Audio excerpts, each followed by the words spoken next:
Welcome to another In Wheel Time podcast, a 30-minute mini version of the In Wheel Time car show that airs live every Saturday morning, 8 to 11 a.m. Central. It's the In Wheel Time car talk show coming up. Alex Knizek with Consumer Reports joins us to answer 101 things you didn't know to ask about EVs. Kind of on an EV kick here by mistake today. Jeff has the Soapbox Derby, where, what, why, about the event. Conrad has the racing calendar and the car clinic. We also have the stories making automotive news headlines this week.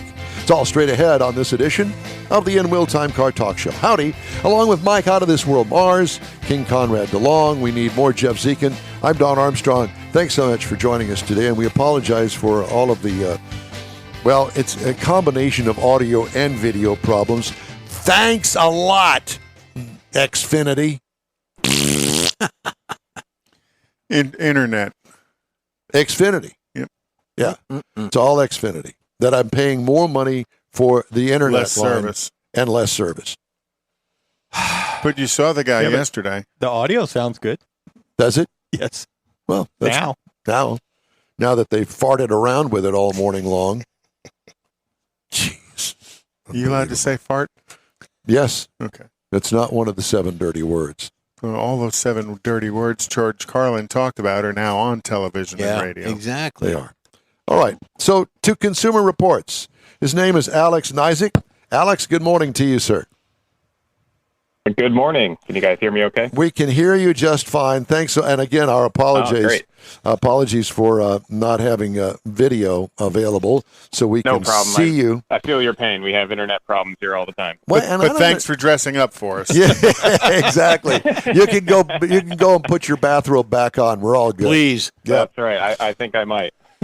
So, Alex, let's talk about EVs. What I guess, in your opinion, is the top of the 101 things that we didn't know to ask about EVs? Yeah. So, when you think about electric vehicles, the kind of most common thing that people are used to thinking about is how they get less range, right? You're worried about not being able to go far enough. 250 miles sounds like not enough. I need the 500 miles that my gas car can go. And that kind of used to be the case, but really what we're starting to see now is that it's not so much range anxiety, it's charging anxiety. Yes. So I can relate to that. Yeah. Yeah, and we experience it all the time. I mean, the fact of the matter is once you kind of get comfortable with the range that the EV that maybe you bought, can do, the 250 miles, you get an understanding of how far you can go, how often you need to charge it, all these things, right? You can kind of adapt to that. But the real wild card is if you need to take it on a long trip and you all of a sudden show up at a charger and it's broken, or it takes you a half an hour to wait in line to even be able to start charging it in the first place. Oh, yeah. And you have to wait, maybe 30, 40 minutes, something like that. So really what we're seeing is a shift from range anxiety to charging anxiety. And in my experience, it totally makes sense. We did a national survey here at Consumer Reports, and that actually came through in the data. So we had over 60% of people that were kind of on the fence about EVs. They weren't totally sure about them. They said that charging logistics was the main thing stopping them from, going down that path. And then range was pretty close. It was at 55%, but still charging was the most, challenging thing to get into an EV. Well, it's actually not surprising and goes hand in hand with what I have talked about on this program for, a couple of years since I've been reviewing new cars that are EVs.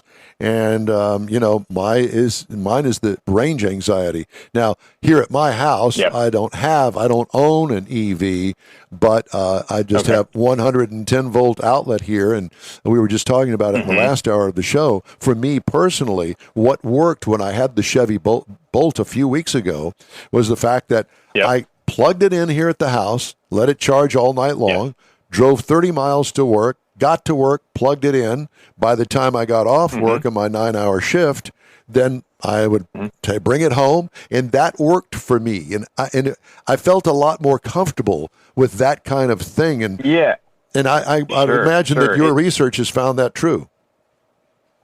Yeah, it's an interesting thing because as much of a barrier and as inconvenient as charging can be when you take it on a long trip, it's also in EVs, one of its greatest benefits is that you can just charge it at home, right? If you, even if you're using kind of the 110 outlet like you mentioned, or if you take it a step further and you get the level 2 charger installed at your house, if you're, if you live in a house where you can make that change, you just come home, you can put it in the garage, you can charge it, and then overnight, you start with a fresh full battery the next day. So, not having to visit the gas station so frequently or any of these things. And so, it's one of its biggest strengths at the same time is a weakness. What are some of the things that you found surprising in your survey? So I think surprising to me, or it shouldn't be that surprising actually, but you think about EVs as, saving the planet, that type of thing, right? Like less emissions, more green, all those types of buzzwords. But what really shows through is that regardless of where you kind of stand on that whole spectrum of issues, is that everybody can kind of rally around the fact that they tend to cost less. So a lot of people in the survey are really interested in the money saving aspect of it. It's usually less expensive to charge these cars. I don't know what the electricity rates are where you guys are, but here in Connecticut, it's a little iffy because our electricity rates are one of the highest in the country, which is really annoying. Somehow that's the case. But so here it's kind of give and take whether it's going to be cheaper. But in the vast majority of places in the country, it's cheaper to charge your car than it is to fill it with gas. So there's that aspect. You get to save money just kind of day to day in that way. And then the maintenance side of things, right? They're generally simpler in terms of maintenance. You don't have to do oil changes and replace engine air filters and belts and all these things. So regardless of where you stand, whether you care about the emissions side of things, generally it can save you money. And I think everybody can kind of get on board with that. Well, let's get back to the cheaper cost overall, because doesn't it really kind of depend on the amount of money that you pay for the EV? Because you can go out and buy a $200,000 EV. The electricity rate isn't going to change between that car and a Chevy Bolt. Yeah, you're absolutely right. That is a huge factor. And EVs, on average are way more expensive than their kind of comparable gas cars. So that's a huge thing. If you're considering a Toyota Corolla hybrid, for example, we did this kind of analysis not too long ago. So if you're interested in a Toyota Corolla hybrid, somewhere in the $20,000 range or $25,000, depending on which one you get. Let's say you want to consider the next cheapest EV, which is a Nissan Leaf. And, depending on where you are, you might get different incentives and the electricity costs and all the thing. But the EV, the Nissan Leaf, costs so much more to buy up front that almost everywhere in the country, regardless of electricity costs, it's going to take way too long, if ever, for that, EV to pay for itself in terms of savings. So you're better off, if you just want to save money, you're better off just getting the Corolla hybrid, and you're probably going to have a pretty similar driving experience anyway. So, well, from what I've seen with new cars is the fact that all of the new cars have really increased dramatically since the pandemic in basic cost of the car to buy. And now some of the EVs that you can get into are really cost competitive with many of the gasoline-powered vehicles. You find that true? It can depend on what you're interested in and the availability of those cars, right? I mean, so at Consumer Reports, we buy all of the test cars. It's kind of something that we, pride ourselves on, and is a little different than what maybe some of the other testing organizations do. So we go out and buy all the cars like you would, or any of us would normally. So if it's kind of like a desirable vehicle, there aren't a ton out there, we're still seeing, markups on these vehicles. So a regular gas car, I mean, we just bought our Honda Pilot for testing not too long ago, and even that, I couldn't get it without a $5,000 markup from dealers. So I think some of those price increases on some of those models are bringing them closer to EVs, because EVs can be a little bit harder of a sell depending on the model. I mean, there is a lot of people who are waiting in line for them depending on what it is, the Tesla Cybertruck maybe. But yeah, so that increase on some of those models is definitely leveling the playing field a little bit. But I do think it is still possible to kind of shop in some of those more niche areas. Sedans, believe it or not, are kind of a niche now. So if you're interested in that, you can usually find it for less. Alex, so do you think the manufacturers are going to help this charging anxiety as they are investing in infrastructure for charging stations? Tesla's putting up these huge charging stations around the country, and I think GM has talked about it as well. Yeah, sure. Yeah, everybody seems to be taking their own approach, right? I mean, recently Mercedes-Benz, I think back in January, kind of aligned with the CES show in Vegas. They mentioned, they kind of announced that they're going to expand their charging network, build their own Mercedes branded charging stations, and thankfully they'll be accessible by non-Mercedes vehicles. You definitely see a lot of manufacturers. Say again? I'm sorry. For a fee, it ain't going to be cheap. It's not going to be free. Oh, for sure. Absolutely. Yeah. Yeah. And if you show up with your Mercedes model, it'll probably be, give you some benefits as opposed to showing up with something else. So you said you'll be incentivized to. Yep. I was going to say, the Consumer Reports, they buy all the vehicles. What happens to those vehicles? Do they do from cradle to grave? I mean, at the end of it, do they crash test them? Do they resell them? What happens? Yeah. Sorry, you're cutting out a little bit, but I believe the question was what we do at Consumer Reports with all the cars. Right. But what happens to them at the end when you're done? Yeah, sure. Absolutely.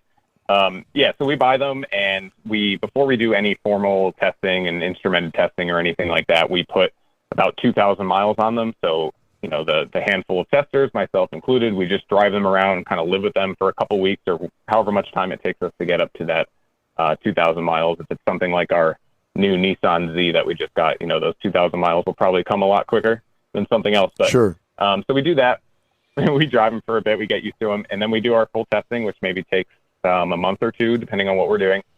And then we just keep them for about a year or two, depending on how, what the model is. And if we need to keep it longer, that's okay. But we just kind of have a fleet of roughly 50 vehicles at any given time. People are driving with them, living with them. If anything comes up or is discovered kind of post-testing, we can use it to write something or update our tests, whatever it is. We also keep them because, Consumer Reports has some, I'll say not pull, but influence on the industry, right? So if we say something about a vehicle that might be surprising or controversial and an automaker wants to contact us about it and get more details or have us retest something, we have the vehicle on hand so that we can do that.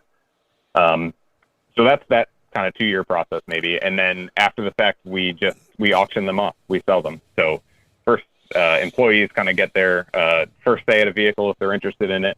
And then after that, we just send them generally to a local auction. So is it kind of like the Hertz used car auction where, we've torn the hell out of the car for 100,000 miles, and now we're going to pawn it off on some unsuspecting doofus out there? Oh, that's a good question. I doubt he would phrase it that way. Doofus. Yeah, there's a doofus born every minute. So we probably end up selling them with anywhere from 20 to 25,000 miles on them, and honestly, our testing isn't that destructive in any way. I mean, there might be some scrapes on the bumper because we smacked into some cones doing our avoidance maneuver testing, or the tires might be a little chopped up because somebody had some fun on the track or whatever. But generally, they're in pretty good shape. So we sell them for a decent discount, though. So 20,000 miles. 20,000 miles on that Dodge Hellcat. Mm-hmm. Hey, why you got the new tires on the back and the used ones on the front? That was done in the first 2 weeks. Well, I'll tell you, we just sold our C8 Corvette, which I miss dearly. But the new owner who just bought that car got it with a fresh set of tires because we finished those off pretty quickly. Is what we used to call you tow it up. It got all tore up out there. Yeah, I like it. Yeah, it happens. It happens. For So sure. one of the things that I did want to ask you, if I just Google Consumer Reports, it takes me to the page that wants money. But this information, I also found that it doesn't cost me anything if I don't want to become a member of Consumer Reports, which at one time I was actually. But you can get this information on your website. Right. For free. Yeah. There's it's a little bit of a difficult thing to decide what goes behind the paywall and what's free. I mean, we can't make everything, behind the paywall, because then you might come to the site and you not really understand what you're going to get if you were to become a member. So, plus there's other things that we feel are important enough or, big enough a discovery that we want to make it publicly available regardless of the price. So, it's a little bit of a give and take with that. Well, I love Consumer Reports, and you guys do other things other than cars, clearly. But our focus is on cars, and you always have some interesting articles up there on cars and the way that you test cars. And this is a great article if you're interested in maybe learning more about electric cars. It's called Electric Cars 101, the answers to all your EV questions. And I don't see your name on the article, but I'm sure that you had a lot to do with it. Oh yeah. I'm on the testing side, so I'm involved with testing all the cars, and EVs have become a huge part of what we do now, just because that's where the market is going, one way or the other. So a lot of our new cars, I mean, probably half of our garage right now is electric vehicles. So we've been testing them for a long time, since the Leaf and the first Model S came out. But now, we're all very, very intimate with the EVs and understand them pretty well. So. How have you I definitely had a hand in that. How have you modified the garage to accept all of the charging stations that you have to have? Extension cords. Great question. We have a lot of chargers, inside, outside. I mean, we probably have, 15 charging stalls, I would say. Yep. With cars hooked up to them at any given time. So, do you let the general public hook up? No, our facility is behind a gate at this point. I think before my time, it used to be more open, but people start to get weird when they figure out where you are. So we had to rope off the front gate. Us too. Yeah, we're in this. Yes, we're in the same. But ours is a little bit different. Ours is more along the lines of hate. They're coming to our weirdness. That's more right. like incarceration. Incarceration. There you go. Well, oh boy. Anyway, it's a great article, and we certainly love having you guys on the air with us, and we like to check in with you frequently. So let's talk again, and so next time we can actually see you. Okay. Yeah, that would be great. Yeah, I will. Take the robe off for next time. Have you tested any Wi-Fi extenders lately? Yeah, Wi-Fi extenders. We're looking for that. That's in the refrigerator category. Exactly. Yeah, I don't know. The car side is totally separate, so I can't tell you anything about a refrigerator or a Wi-Fi extender. So just thought I'd ask. Yeah. Alex, again, thank you so much, and tell all of our friends up there we said hi, and we look forward to chatting with you guys again soon. Will do. Have a great day and enjoy the rest of the show. Thank you. Alex Knizek, and he is with Consumer Reports up in Connecticut. You notice one theme that I've noticed with these folks, they're all young. They're all in their 30s. Everybody is young, Jeff. Well, yeah, compared to us. That's true. Hell, Susan's even young, right? Yeah, well, not so much as she limps around here these days. Well, we do too. Well, there's that. Isn't that right, Conrad? Yep. Mm-hmm. All right. Time now to move on. The N-Wheel Time race card, sponsored by Texas Nostalgia Modified Production. And, very cool. Racing is underway everywhere. Yep. Mm-hmm. So this weekend, the Arizona Nationals, NHRA is at Wild Horse Pass Motorsports Park in, I think it's Chandler, which is south of Phoenix. Mm-hmm. And then March 20th, they'll be at Pomona at the Winter Nationals. NASCAR is in Austin today at Circuit of the Americas. And Jordan Taylor, the IMSA race car driver, he qualified number 10. Which is kind of cool because he's driving Chase Elliott's car, the number 9 car, and Chevrolet is going to enter a Camaro, what they're calling a GT4 Camaro, in the 24 Hours of Le Mans this year, and Jordan Taylor is going to be one of the drivers, very good. And it is an evolution of the NASCAR platform.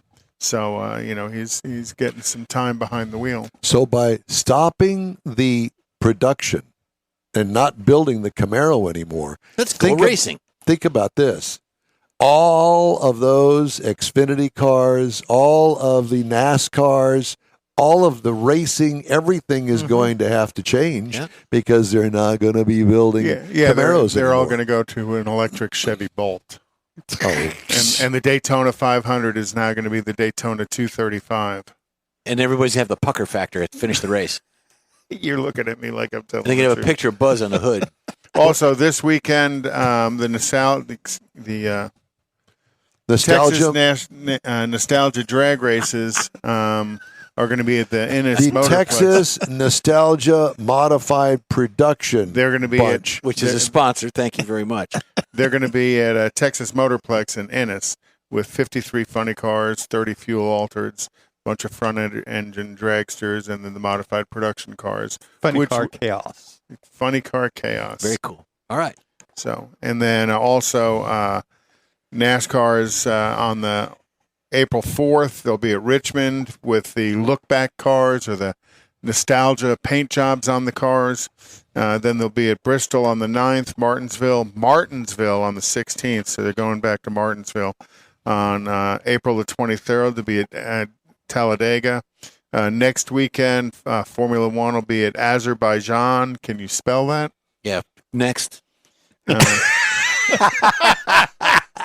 And then on May 7th, they'll be at Miami for the return of the Miami Grand Prix. Remember Miami? Remember last year the Miami Grand Prix, they had all of the water painted on the concrete, and people pretending they were on a boat in the middle of the weirdest thing. That's what they do for fun in Formula One.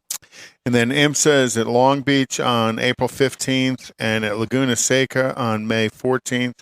Indy Cars will be on April 2nd at Fort Worth, Texas. So that'll be, that's, again, some racing close COTA's by. this weekend. Circuit of the Americas for NASCAR's this weekend. And too bad we couldn't hold on to them on the internet, but again, Texas Mile is going on this weekend in Beeville at the airport. Cool. The Beeville Intergalactic Airport. Intergalactic Airport. In Beeville. Fast airport. Yeah. Time now for Jeff's Dictionary on the Soapbox Derby. You go. As long as I've been a kid, I've heard of the Soapbox Derby. I've never attended it. Is it in Indiana? No. It's not. No. Oh, well, Ohio? Yes, there you go. Okay. Here we go. That was So close. Soapbox Derby facts about the All-American race. How did the Surprised they haven't Soapbox put Derby electric start? engines in them yet. The Soapbox Derby takes place Saturday, How would July you know? 25th at Derby Downs in Akron. The race week begins Monday, July 20th, and here's some things you need to know. Soapbox Derby got its start in the depths of the Great Depression. The story of a racer and a trip to Ohio. In 1933, a photographer... what's going on? In 1933, Myron Scott was photographing three boys, much like Conrad does, each with a crate-like frame fixed to baby buggy wheels rolling down a bumpy hill It's like the in Little Dayton. Rascals. Scott invited the boys to come back a week later and bring their friends. 19 kids came back to race. Scott also has another claim to fame. What is it? He coined the name of a car. Does anybody know? He coined the name of the car Corvette. That's his claim to fame. Huh. There are the driver specs. There's 3 different divisions for ages 7 to 13. The cars can be, the drivers can be 5 feet 3 inches tall and weigh 125 pounds. Oh, Jeff, you could drive. I could drive. The super stock division is for ages 9 to 18, and the racers can be 6 feet tall, 150 pounds. And the masters division is for racers of 10 to 20 years old, and the racers can be 6 feet tall and 160 pounds. The car specs, there's 3 different cars. The 70 pounds is for the stock cars, 73 pounds is for the super stock, and 88 pounds is for the master class.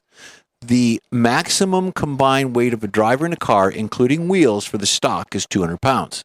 For the super stock is 240 pounds, and the master class, you cannot exceed 255 pounds. Is that debatable? No, 255 is it.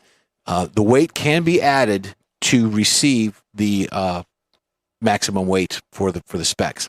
The track conditions or the track specifications, let's start with the bridge. The bridge is 35 feet, 7 inches past the former finish line, which was moved to lengthen the track to 989 feet.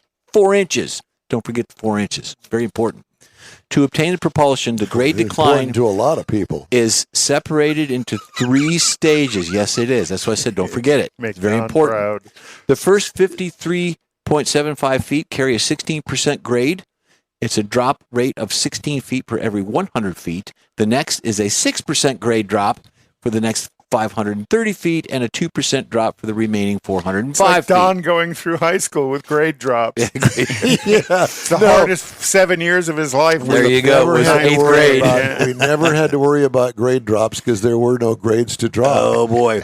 Creative racers. The cars must be built to specific specifications. You can buy plans for one of these from anywhere from $200 to $600 plus, depending on what you want to do.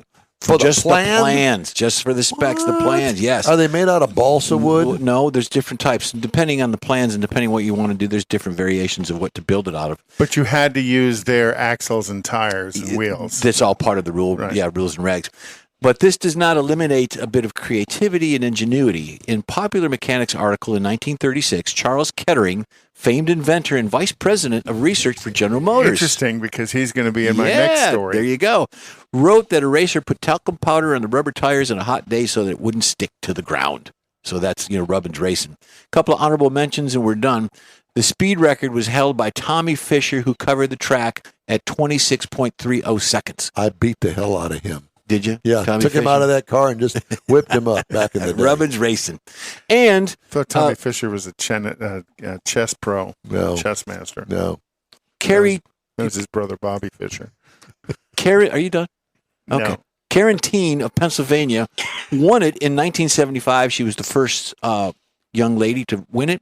Now, in the 50s and 60s, they had as many as 50,000 people watching this race. That's more than a NASCAR race gets today.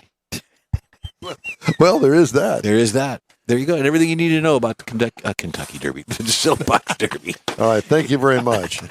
The In-Wheel Time Car Talk Show is available 24/7 through the iHeartRadio app. Just look for In-Wheel Time Car Talk.